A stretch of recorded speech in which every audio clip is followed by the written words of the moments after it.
Indian റെയിൽവേയുടെ മുഖച്ഛായ മാറ്റിയ പദ്ധതികളിൽ ഒന്നാണ് വന്ദേ ഭാരത് ട്രെയിനുകൾ. സെമി ഹൈസ്പീഡ് ട്രെയിനുകളാണിവ. കേരളത്തിൽ നിലവിൽ 3 വന്ദേ ഭാരത് ട്രെയിനുകളാണ് സർവീസ് നടത്തുന്നത്. ഇതിൽ ആദ്യത്തേത് തിരുവനന്തപുരം-കാസർഗോഡ് പാതയിലാണ്. ഇത് കോട്ടയം വഴിയാണ് സർവീസ് നടത്തുന്നത്. പ്രധാനപ്പെട്ട സ്റ്റോപ്പുകൾ Kasaragod, Kannur, Kozhikode, Shoranur junction, Thrissur, Ernakulam town, Kottayam, Chengannur, Kollam, Thiruvananthapuram central. Train number 20633 Kasaragod നിന്നും തിരുവനന്തപുരത്തേക്കും, ട്രെയിൻ നമ്പർ 20634 തിരുവനന്തപുരത്ത് നിന്നും കാസർഗോട്ടേക്കും വ്യാഴാഴ്ച ഒഴികെ ബാക്കി എല്ലാ ദിവസവും സർവീസ് നടത്തുന്നുണ്ട്. ട്രെയിൻ നമ്പർ 20633 കാസർഗോഡ് നിന്നും ഉച്ചയ്ക്ക് 2:30 പുറപ്പെടുന്ന ട്രെയിൻ തിരുവനന്തപുരത്ത് രാത്രി 10:40 എത്തുന്നു. എറണാകുളം ടൗണിൽ 7:17 എത്തുന്നു. ട്രെയിൻ നമ്പർ 20634 തിരുവനന്തപുരത്ത് നിന്നും രാവിലെ 5:15 പുറപ്പെടുന്ന ട്രെയിൻ കാസർഗോഡ് ഉച്ചയ്ക്ക് 1:20 എത്തുന്നു. എറണാകുളം ടൗണിൽ രാവിലെ 8:25 എത്തുന്നു. രണ്ടാമത്തേതാണ് മംഗലാപുരം തിരുവനന്തപുരം വന്ദേ ഭാരത് എക്സ്പ്രസ്. ഇത് ആലപ്പുഴ വഴിയാണ് സർവീസ് നടത്തുന്നത്. ഇന്ത്യയിലെ ആദ്യത്തെ കുങ്കുമക്ഷാര നിറമുള്ള സെമി ഹൈസ്പീഡ് ട്രെയിനാണ്.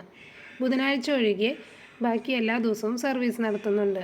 പ്രധാനപ്പെട്ട സ്റ്റോപ്പുകൾ Thiruvananthapuram, Kollam, Alappuzha, Ernakulam junction, Thrissur, Shoranur junction, Tirur, Kozhikode, Kannur, Kasaragod, Mangalapuram. Train number 20631 മംഗലാപുരത്ത് നിന്ന് രാവിലെ 6:25 പുറപ്പെടുന്ന ട്രെയിൻ തിരുവനന്തപുരത്ത് 3:05 എത്തുന്നു. എറണാകുളം ജംഗ്ഷനിൽ 11:45 എത്തുന്നു. ട്രെയിൻ നമ്പർ 20632 തിരുവനന്തപുരത്ത് നിന്ന് വൈകിട്ട് 4:05 പുറപ്പെടുന്ന ട്രെയിൻ മംഗലാപുരത്ത് രാത്രി 12:40 എത്തുന്നു. എറണാകുളം ജംഗ്ഷനിൽ 6:42 വൈകിട്ട് എത്തുന്നു. മൂന്നാമത്തേത് ബാംഗ്ലൂർ എറണാകുളം വന്ദേ ഭാരത് എക്സ്പ്രസ് ആണ്. മലയാളികൾ ഏറ്റവും കൂടുതൽ യാത്ര ചെയ്യുന്ന റൂട്ടുകളിൽ ഒന്നാണ്. ബുധനാഴ്ച ഒഴികെ ബാക്കി എല്ലാ ദിവസവും സർവീസ് നടത്തുന്നുണ്ട്. തൃശൂർ, പാലക്കാട് എന്നിവയാണ് മെയിൻ സ്റ്റോപ്പുകൾ കേരളത്തിൽ.